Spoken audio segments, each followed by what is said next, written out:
kalau orang-orang dulu kan suka bilang, oh kalau kecapean tuh suka keluar biru di kakinya, tau kan? Jadi biasanya kan, Iya, iya. oh ya udah lama aja itu. Nah udah nggak lama kemudian dia mulai demam. Dia demam terus biru-birunya semakin banyak di kaki, di tangan. Jadi memang udah nggak seperti biasanya. Kalau biru-biru orang kepentok 1, 2 biji, 3 biji. Ini bener-bener. Oke. Dan aku nemuin satu buku yang rupanya buku ini menceritakan tentang diri dia sendiri. Dan disitulah aku baru sadar bahwa oh, sekarang dia udah tahu sebenarnya apa yang terjadi kepada dia. Itu karena di sini dia tulis, my name is Aisyah. Ada cerita para puan.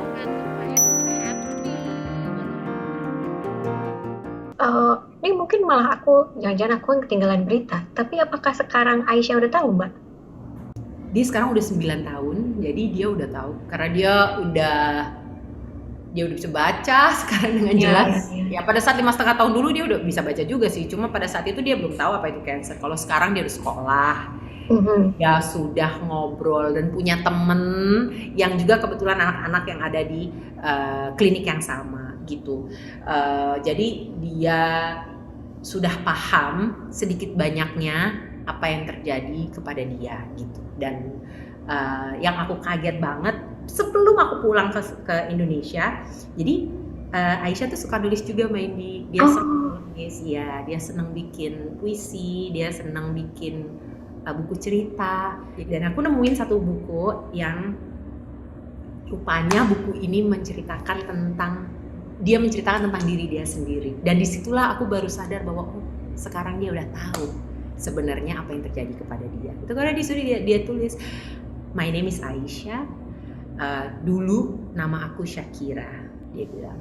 Aku dari Indonesia, tapi when I was 5 years old, we moved to Singapore because there is this thing in my body that is called cancer cells. Oh, aku tahu gitu. Dan dia cerita di situ, walaupun secara briefly aja ya, bahwa dia menjalani yang namanya kemoterapi, bahwa yang namanya kemoterapi itu hal yang nggak enak banget, nggak nyaman. Wow, dia cerita semuanya, Mbak ya. Di situ. Dan itu langsung bukunya aku ambil, aku taruh di buku jurnal aku dan aku bawa ke Indonesia. Itu kayak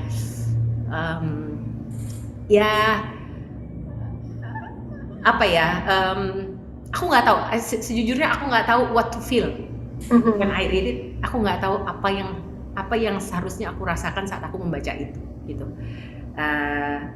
Tapi tentunya di satu sisi yang menurut aku harus lebih baik rasakan adalah aku bersyukur bahwa alhamdulillah kita udah lewati itu. Iya. Karena kalau dipikir rasa-rasanya banyak momen dalam perjalanan kita di Singapura itu yang aku merasa aduh, kita nggak sih lewatin ini gitu. Can I? Aku selalu, gue bisa nggak nih ngelewatin ini? Kayaknya hopeless, helpless gitu ya. Tapi here we are. Kita udah di sana, berarti masuk tahun keempat. Ya. Aisyah udah masuk sekolah sekarang, sudah menyelesaikan protokol kemonya sudah selesai, alhamdulillah. Banyak, walaupun dengan segala ups and downs-nya, dengan segala air matanya, ketakutannya, kekhawatirannya, tapi alhamdulillah Allah izinkan kita melewati semua itu dan sampai di hari ini. Jadi masih banyak yang harus aku minta di doaku, masih banyak banget yang harus aku upayakan, tapi terlalu banyak juga hal yang harus kita syukuri. So ya. Gitu. Mbak Dena, kalau misalnya melihat semua ya, sampai di titik ini aja, menurut Mbak apa yang berubah dari Mbak Dena? Udah melewati semuanya, ada hal-hal yang jadi berbedakah gitu? Banyak Mbak, tapi hal yang pasti pertama adalah hal yang skala prioritas kepentingan, mana yang penting, mana yang nggak penting. Itu tuh gila, ternyata hal-hal yang dulu aku anggap penting tuh sekarang jadi benar-benar nggak penting banget. Dan hal yang dulu aku anggap nggak terlalu penting sekarang jadi penting banget. Apa tuh Mbak? Kayak apa tuh misalnya? Aku kan pekerja dan always been one. Mhm. Perempuan pekerja, perempuan karir, dan akhirnya menjadi ibu pekerja, dan akhirnya menjadi ibu apa ya, bahasa Indonesia ibu tunggal ya, single parent, Iya. ya, yang juga adalah ibu pekerja. Iya. Buat aku pekerjaan itu selalu menjadi hal yang penting. Karir itu hal yang penting banget di hidup Oke. aku, karena Iya. itu kan nafkah aku ada di situ, gitu. Iya. Pekerjaan aku hal yang penting, dan memanglah tidak ada yang lebih penting daripada anak, keluarga, ya itu udah tidak bisa dipungkiri lagi. Cuma ada saat-saat tertentu yang aku merasa ini bisalah sebentar ini biar aku ngurusin pekerjaan dulu. Saat-saat dimana di saat ada bentrok gitu antara kepentingan itu, terus aku bisa mengalahkan yang lain untuk mengejar karir aku gitu. Sekarang nggak ada, Mbak. Bukan berarti aku tidak merasa pekerjaan aku ini tidak penting, karena sekarang ini justru more than ever I need my job. More than ever aku membutuhkan pekerjaanku, karena more than ever I need the money, gitu. Tapi aku jadi lebih bisa lebih bisa punya pendirian dan prinsip di saat aku harus menentukan aku tahu ini adalah an amazing opportunity buat aku, tapi I cannot be there karena aku harus ada di sini, gitu. Hal-hal seperti itu, dan aku bisa lakukan itu dengan legowo banget, dengan santai banget. Kalau dulu mungkin aku bisa kepikiran, apa sekarang enggak, gitu. Terus hal-hal lain yang aku anggap penting dan nggak penting, seperti misalnya aku lebih memilih dan lebih selektif memilih mana yang aku boleh jadikan peperanganku, mana yang enggak. Choose our battles wisely ya. Yes, itu kan kalimat yang kayak kita udah belajar dari dulu gitu. Cuma kalau dulu tuh kayaknya aku masih punya banyak energi. Kalau sekarang aku bener-bener tahu bahwa aku membutuhkan untuk menyimpan tenagaku, fokusku, resourcesku, semua yang aku miliki untuk peperangan yang ini. Battle ini. Yang lain bodoh amat. Iya, benar. Gitu. Apapun lah itu, kayak hal yang paling simpel nih Mbak Indi. Dulu itu aku pernah bermasalah dengan salah satu netizen yang ngomong hal yang kurang baik lah terhadap Aisyah, gitu. Dan dulu itu benar aku kejar apa yang kayak gitu ya, benar-benar aku ini.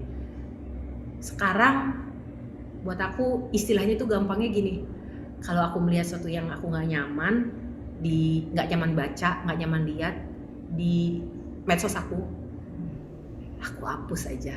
Buat aku itu bukan battle yang mau aku jalanin.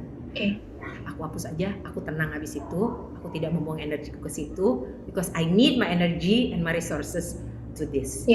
Hal-hal kecilnya seperti itulah, tapi ya hal-hal besarnya of course yang lebih seriusnya banyak, cuma yang I could think of misalnya salah satunya. Menurut Mbak ya, Mbak bisa kuat seperti ini itu dari mana Mbak? Ya pasti dari Allah, udah pasti. Orang tuh suka bilang gitu sama aku, maksudnya wah gitu, Dirada, you're such a strong woman, apa sih lah. Aduh, dalam hati itu setiap aku dengar kayak gitu kecut, rasanya langsung kayak di hatinya langsung seret gitu, kayak dalam hatiku, kamu nggak tahu aja aku nangis seperti apa. Aku sama kok, apa yang aku rasain, apa yang sebagaimana orang perempuan lain, ibu lain akan rasakan, nangisnya kayak apa, sedihnya kayak apa, takutnya kayak apa, worry-nya kayak apa, paniknya kayak apa. Percayalah padaku, itu pun aku rasakan. Nggak lebih kurang, nggak sama, mungkin lebih malah gitu. Jadi cuma orang ada yang tahu aja. Di saat aku menjalani itu malam-malam, aku merasa aku nggak tahu besok mau bagaimana, minggu depan akan terjadi apa, dari mana aku bisa dapatkan uang untuk treatmentnya dia misalnya atau apapun. Aku kan di sana satu hal Mbak, aku tuh bukan orang yang suka curhat, Oh, oke. bukan? Oh, Jadi gitu ya, oke, Mbak. ya, jadi aku orangnya ada apa-apa aku pendam sendiri Iya, karena iya. selalu merasa aku nggak mau nyusahin orang. Iya, iya, Punya oke. mama yang selalu jadi tempat curhat aku, tapi aku merasa dia sekarang dia udah 60 lebih gitu kan, Iya, udah sepuh, iya. udah mulai kesehatannya juga sudah menurun gitu. Jadi aku nggak mau bikin dia makin banyak pikiran gitu. Adik-adik aku juga masing-masing sudah punya baggage-nya sendiri-sendiri. Mhm, Papanya Aisyah biasanya selalu menjadi tempat aku untuk diskusi. mhm. Tapi ya sebagaimana kita tahu saat ini itu tidak memungkinkan buat kita, Iya. situasinya dia. Mhm, Jadi setiap kali aku berada di posisi yang di bawah banget, titik terendah aku nggak pernah punya siapapun manusia untuk aku berbagi. Dan yang aku lakukan biasanya adalah aku tunggu Aisyah bobo, abis Aisyah bobo. Disitulah waktu aku untuk menghabiskan, mengeluarkan nangis sebanyak-banyaknya di ibadah aku, di sembahyang aku, di sholat aku. Gitu. Jadi aku selalu merasa bahwa kalau hitung-hitunganku sebagai manusia nggak mungkin kayaknya bisa kita melewati apa yang kita lewati itu. Iya. Kekuatanku itu nggak ada sama sekali. Kekuatanku itu hanya karena Allah tuh, aku selalu merasa dalam hatiku kekuatanku itu cuma karena Allah tuh kesian sama kita. Dah itu aja. Karena Allah tuh tolong kita, karena Allah tuh baik sama kita. Jadi kekuatanku sendiri nggak ada, nggak punya sama sekali. Tapi of course kita sebagai seorang ibu, kalau kita ngomong ininya ya, secara fisiknya, secara dunianya gitu ya, anak itu kan selalu jadi sumber kekuatan buat kita. Iya, iya. Saat kita tahu bahwa, apalagi aku sama Aisyah di sana berdua, aku tahu bahwa dia butuh aku pada saat itu, dan dia butuh aku untuk be the best, berada di stamina yang terbaik, ya dong, karena dia sendiri lagi kayak begitu, secara fisik, secara mental, dia pun lagi butuh pertolongan, dia butuh support, dan aku yang ada di situ secara physically ada di situ untuk bisa memberikan itu sama dia. Dan aku harus mempertahankan stamina fisikku, mentalku untuk bisa memberikan itu sebaik-baiknya buat dia. Jadi kesadaran itu, which itu adalah bukan hal yang perlu dibesar-besarkan karena semua ibu juga merasakan hal itu dan mempunyai hal itu. Tapi ya itulah yang akhirnya membuat aku kelihatannya menjadi kuat. Iya. Gitu.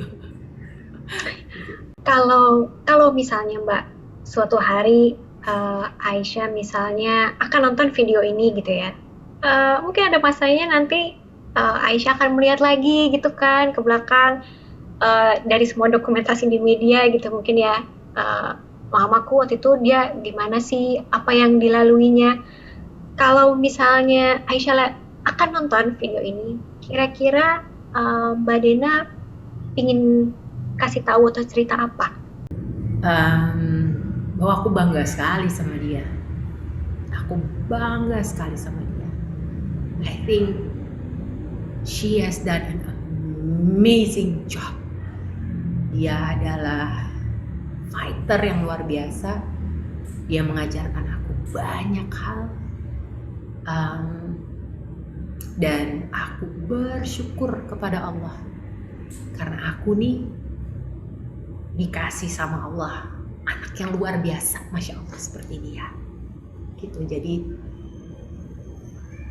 kita pernah bersama-sama melewati masa yang penuh perjuangan, tapi menurut aku she did well, she done well. Dia luar biasa melewatinya, dan aku bangga sekali sama dia. Gitu. Thank you Mbak. Thank you. Untuk membreak dulu ke ini ya, kita kan jadi cukup emosional nih. Aku aja jadi cukup emosional. Mungkin kita melakukan sesuatu yang fun dulu dikit. Okay. Lagu pertamaku Sambutlah, tapi abis itu aku punya lagu Ku Jelang Hari. Aku seneng banget sama lagu ini karena lagu Ku Jelang Hari itu rapnya menurut aku selalu tentang optimisme gitu. Jadi kita mesti optimis, which I think kita semua perlu diingatkan soal itu sekarang. Oke, so Kunjung Hari. Oke. Seiring detik berpacu bergulirnya waktu serta gelombang zaman yang bergemuruh, pastikan dirimu, pastikan langkahmu, pacu semangatmu terus melaju. Waktu yang berjalan takkan terulang, tinggalkan di belakang semua kenangan. Tak usah gampang, jangan pernah bimbang, tataplah masa depan penuh kepastian.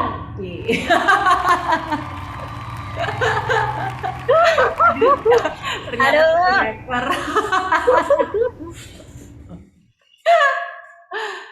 Satu lagu aja nih. aku lagi starstruck nih sekarang. Aduh, wah ini bisa aja dah.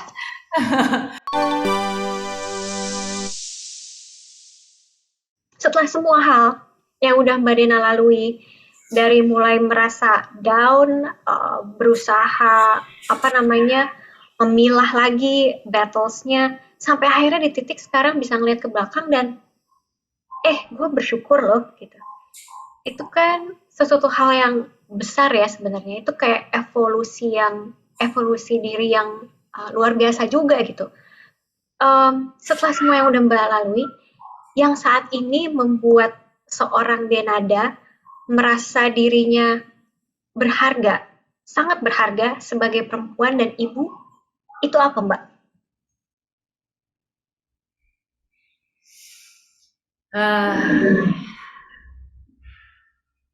Melihat hari demi hari Aisyah, melihat bagaimana dia tumbuh, bagaimana dia itu menjadi pribadi sebagaimana dia sekarang ini. Looking back, melihat bagaimana dia itu bersikap saat dia harus melalui hal-hal yang terberat mungkin ya dalam hidupnya gitu. Aku bersyukur dan bangga sekali karena aku nggak bilang it's because of me, bukan, tapi aku ada di situ and I get, aku ada di situ dan aku bisa menyaksikan itu dan aku bisa merasakan itu dan bisa mengexperience itu bersama dia. Buatku sebagai seorang ibu dan sebagai seorang perempuan itu adalah hal yang luar biasa untuk bisa menyaksikan. Aku bangga dan aku bahagia sekali karena aku bersyukur sekali aku dikasih kesempatan dan dikasih rezeki sama Allah untuk bisa mengexperience semua ini di dalam roleku sebagai seorang perempuan dan seorang ibu. Tantangannya mungkin lebih besar, lebih berat, tapi alhamdulillah, insya Allah we made it, gitu. Dan aku pun kadang-kadang suka di momen-momen tertentu aku suka kayak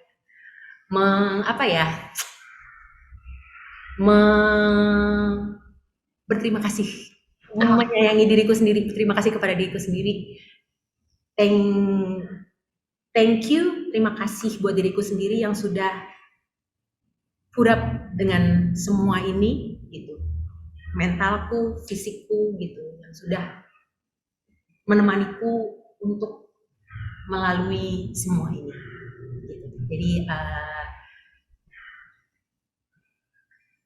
aku appreciate ini luar biasa, aku syukuri ini luar biasa.